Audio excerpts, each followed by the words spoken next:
Marigulena was eating again. 43 herring, 7 crabs of assorted sizes, and 24 cold water cod. He wasn't helping. Her beloved son had been gone for hours. He was above ground again. Did he imagine she really didn't know where he went off to night after night? But he'd never stayed out this long. Her eyes strayed to the rusting sword on the cave wall, and then to her long, pointed fingernails, sharp as flints.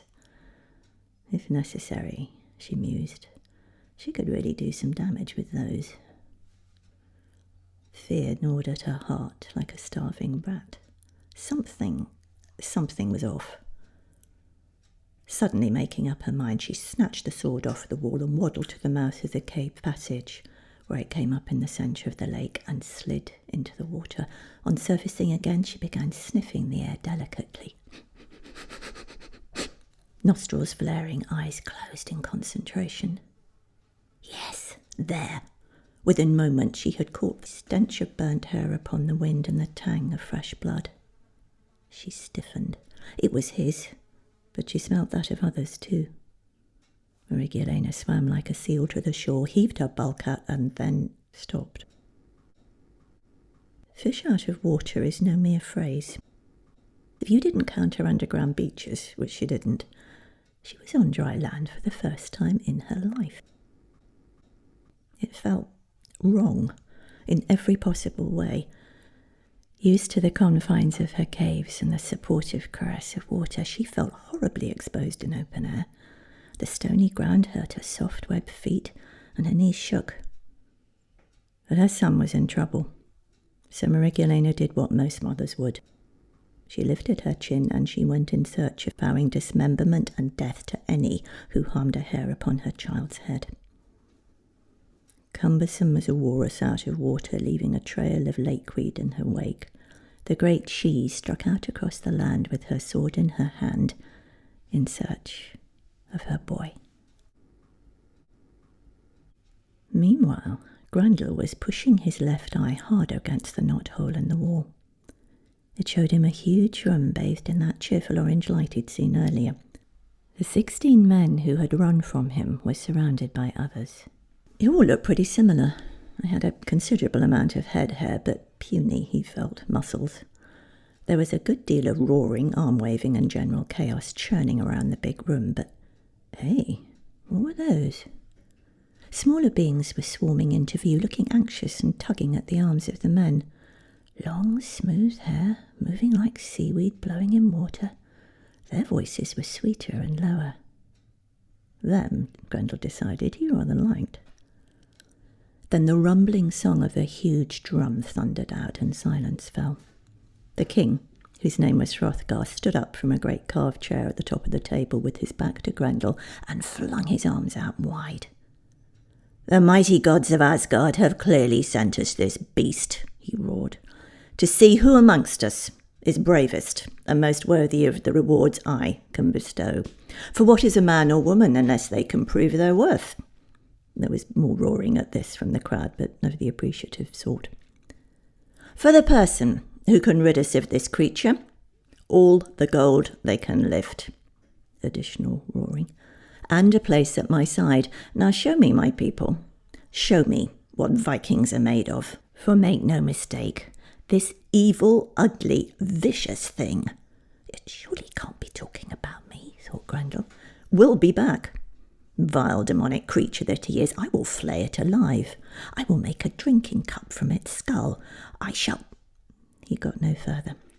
For an outraged Grendel had punched a hole in the wall directly above King Hrothgar's head, and was now making a rude gesture through the gap, which was exactly the same in Viking times as it is now. Men and women spilled out of the hall, bawling and wielding any weapon they could lay their hands on, from axes to dining daggers, eager to both claim that gold and revenge their friends who were dead. They surrounded Grendel in a baying pack. Then one of them leapt forward and made the mistake of stabbing him in the shoulder. That did it. Grendel picked up the 2 nearest men by their manly beards and bashed their heads together, spattering brains across the shocked faces of their comrades, and then vaulting clear over the rest, now cowering in a dithering huddle, the wounded monster vanished. His mother had given up looking for him ages ago and was waiting at the mouth of their cave. From his gestures, wounds and grunts, she got the picture fast. "We will now have to hide for the rest of our lives, or kill a lot of them," she thought, washing Grendel's burns and cuts in lake water and applying dried seaweed poultices to the worst. "For they will hunt us down." Her still beautiful eyes turned black and strayed to the great rusting sword now back in its place upon the wall. Grendel thought the same. There is an ancient proverb. The unwanted child would burn down his whole village just to feel its warmth. So instead of hiding, he went on an offensive field by rejection. Every full moon for the next 2 years he'd return to that hall at the time of night when spirits steal breath from the living. Take and then eat in front of everyone yet another warrior just to show them he could. He went for a couple of women too, more for a bit of variety than anything else. But one smacked him in the nuts with a stool. I mean, surely something no male warrior would stoop to. And another punched him so hard in the eye that he dropped her. One night, as Grendel was leaving to terrorise the hall dwellers yet again, Marigulena heaved herself to her feet, barred his way and spoke with her eyes. "Is this your life now? Where will it end?" Grendel understood. He looked straight back and offered his mother silent words from the depths of his soul. "When I kill, I matter, Mama. I am connected. I see those men look at me as I enter their hall. Everything that is dear to them, their women, their king, their very lives, they all depend on what I do next. So I mean something. Do you understand me? I have significance. And for significance, I will kill. And how else can I get it in this life the gods have seen fit to give me?" And he pushed her aside and went out into the night. The king was in despair. His warriors were shamed yet helpless in the face of such a fierce and powerful enemy, and the tears of an increasing number of widows and orphans haunted his very sleep. Then one day he received a letter, a damp parchment from a messenger who'd crossed the wild winter sea from England only that very day, which may have accounted for the greenish tinge to his face. The king read it carefully. "Odin's beard." "What?" chorused his lieutenants, now somewhat decimated in numbers. "Something is coming across the sea," said the king carefully. "A warrior, the like of which, it says here, we have never seen. Apparently, he wades through blood and smiles at death, and has never been defeated." "Well, if it's written by the bloke himself, he would say that," grunted his oldest, rather crusty adviser. "What's he want?" "The monster's head." "That all?" "No, glory." "Well, sure. And all of that gold that none of you lot have yet managed to win." "Reasonable." "Oh, plus, accession to my throne when the time comes, and my daughter Freyawarra's hand in marriage. Steep, but fair." "Daddy!" "Oi, just a minute," piped up the daughter's fiancé, putting his arm around the girl. "We're not having that." "Unless you can personally rid us of this creature," snapped the king, eyeing his now former prospective son-in-law, who he'd never really taken to, though his daughter was utterly besotted with the man's shoulder-length blonde curls and muscular bottom. "You two will do as you are told." "Who's the guy?" asked another man. "Name of Beowulf," said the king, rereading the message. "Can't say I've ever heard of him." When the English warrior Beowulf landed on the seashore 3 days later, they say truly that the wind changed and the sky darkened. But as he leapt from the landing boat with his cloak blowing behind him, the ripples of his bold splashing through the shallows reached the waters of Grendel and Mariculena's cave, for their underground lake was linked to the sea. Instantly mother and son raised their heads. They smelt change.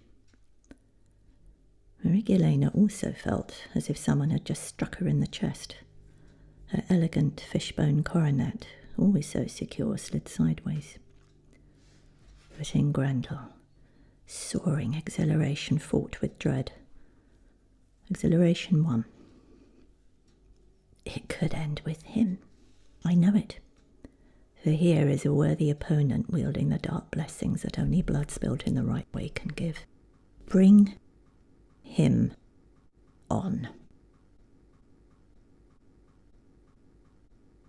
Poets and storytellers still tell the tale of the battle of Beowulf and Grendel. How they met on the seashore at daybreak 3 days later as sea mist snaked around the dunes. And how each came alone, for this was a sacred confrontation, one of those unbreakable appointments with fate that only comes once in a lifetime. For Beowulf had been obsessing about vanquishing the ultimate foe since he was a child, and Grendel had been dreaming of revenge and release for many, many years. Each had it in their power to give the other what he longed for, or to withhold it. And though one represented the wild and the other the world of men, both felt this battle was just between the two of them. No jeering, cheering crowds, no supporters, no witnesses. Just the two of them, face to face on a deserted beach at dawn. To their right thundered the shifting grey sea. To their left there was a ridge of high sand dunes. A motionless line of men, women and children stood silently on the crest, dark figures against an early sky. And Marigolena? She waited on the lake shore with her webbed feet in the water and the rusting sword in her hands, willing her only child on. Grendel and Beowulf approached each other slowly, but with fierce joy in their hearts. The Englishman had refused to wear armour, but carried 2 10-inch knife blades. The monster? He had nothing but his huge bare hands, which he felt were more than sufficient. The two of them locked eyes, green against grey, and began circling, moving at first in wide sweeps, but steadily closer, eyes narrowed, each waiting for the other one to move first. Grendel struck first, claws out, a provocative cuff on the side of Beowulf's face, leaving 4 red slashes. The Englishman cursed and laughed and swiped at his adversary's left arm, removing a large slice of fur and muscle. Grendel lunged for Beowulf's unprotected neck, but the other twisted aside like a snake raised on lightning, so he lost the tip of one ear instead of his throat, but his next blow went wide. Seizing his advantage, Grendel kicked the man in the chest, felling him like a speared stag. The monster was on him in a second, pushing the warrior's face into the sand, trying to break his arms by pulling them behind his back, forcing Beowulf to drop both his blades. The watchers on the dunes gasped and grabbed each other's hands, but Beowulf wasn't finished yet. Summoning every single kilowatt of strength he had left, he butted his head backwards. A starburst of pain and a wet, scrunching sound told Grendel his nose was busted. He only faltered for a second, but it was enough for Beowulf to squirm out from underneath him. The warrior leapt onto one of the piles of flat-top rocks scattered across the beach. As Grendel threw himself at Beowulf's legs, the man jumped to the left, swung round, ending up behind his adversary, and leapt on his back, wrapping his strong arms around the monster's neck. Again and again and again he wrenched it savagely sideways, iron fingers crushing Grendel's windpipe. Grendel could not get at him properly to tear him off his back, and he felt his throat collapsing. With convulsive heaves he threw his body from side to side, tearing at the warrior's hands on his throat, but Beowulf clung on like a wild cat riding a dragon, and gradually grey mist began to obscure the monster's vision. The warrior's laboured breathing, the thunder of the waves, it all became kind of muffled. Beowulf squeezed harder. Then all at once, Grendel felt a great calm descending upon him. Everything seemed very far off. It's nothing to do with him. The pain, the lack of breath, the hands around his neck. Images began to flash through his mind so fast he could barely register them. Himself, little more than a toddler, sitting on the shore of the underground lake, and his still beautiful mother laughing down at him and tickling his nose with a fishbone. Light reflecting off the water of the ceiling of their cave, the dark cliff of a ship towering over him, firelight beneath a tree, a knot-hole in a wooden wall, the face of the first man he'd ever killed, a stick of charcoal. His struggles became weaker. Oh, he was so tired of all this. Surrendering to the deathly grip around his throat felt almost like surrendering to the embrace of a lover he had never known, and now never would. Grendel's vision was growing dark, really dark, yet he felt bathed in a kind of peaceful, happy warmth. Brightness began to grow all around him, and then he seemed to be looking down upon the beach as if from a very great height. 3 figures stood there. One looked like Beowulf. One was the spitting image of Meghan when she had been young, and one was unmistakably himself. All 3 were stretching out their hands as if towards the very thing they had longed for all their lives. Each looked directly at him and spoke. "Confirmation," said the one who looked like Beowulf. "The sea," whispered his mother. He heard the one who seemed to be himself mumble, "Meaning." And that was the last he knew. That evening Beowulf came to Meghan where she waited on the lake shore. He was carrying Grendel's head, wrapped in his own cloak. Still covered in blood, he bowed deeply and placed it at her feet. She did not need to see what lay inside. "I could tear his heart out for this," she thought, gripping her old sword in both hands. "I could do it now. I see in his eyes that he would not try and stop me." Beowulf simply stood before her with empty hands and did not move. Meghan raised the rusting weapon high above her head, her wrist shaking with the weight of it. She took a step closer, and then another, until her face was inches from his. Her nostrils flared. She could smell her son's blood on him, salt and metal, and their mingled battle sweat. Beowulf took a deep breath and closed his eyes. Suddenly Meghan swung round on her heel, wet strands of her hair lashing Beowulf's cheek like whips, and let fly her sword. Carving an arc through the air, it shot into the very deepest part of the lake, disappearing with hardly a splash. And then she picked up the bundle, concealing Grendel's head, and began to rock it, to and fro in her arms, humming softly. It was the song she'd sung for him the day he was born. Still humming, Meghan turned away and waded slowly back into the water. The lake closed over her head.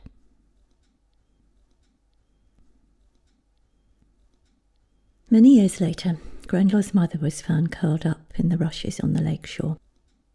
At last, she too slept the sleep from which there is no waking, and she still cradled the head of her son in her arms. It had become a beautiful, pure white skull with glowing sea pearls for eyes. Beowulf, now king of the land, as he'd been promised, was informed. He came at once, knelt down beside Meghan, and laid a fleeting hand on her hair, which was now whiter than the snows of winter and more brittle than frost.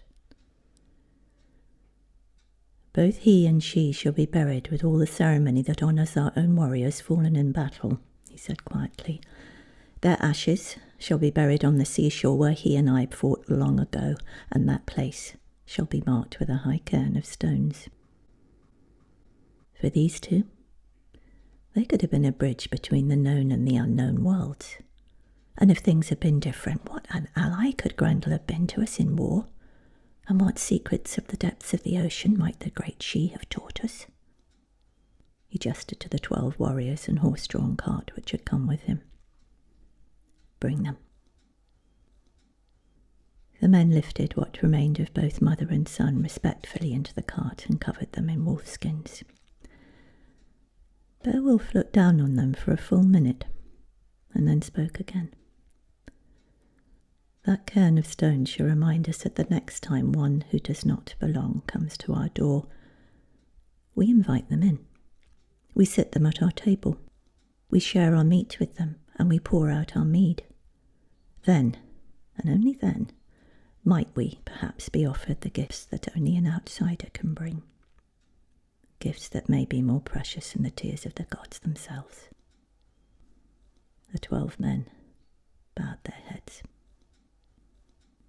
Furthermore, added Beowulf as the cart set off at a slow pace back up the hill, let these words be carved as runes on a panel of stone and placed against that cairn. There are no monsters. Outsiders, they are merely themselves. As the cart picked up its pace, ravens began to circle silently above it, first in ones and twos and then in dozens, and finally in their hundreds, until the sky was dark with wings. Comes in darkness, comes at night, border wanderer, heath walker. None knew where he came from. Dawn took him, but night brought him back. Grendel was his name.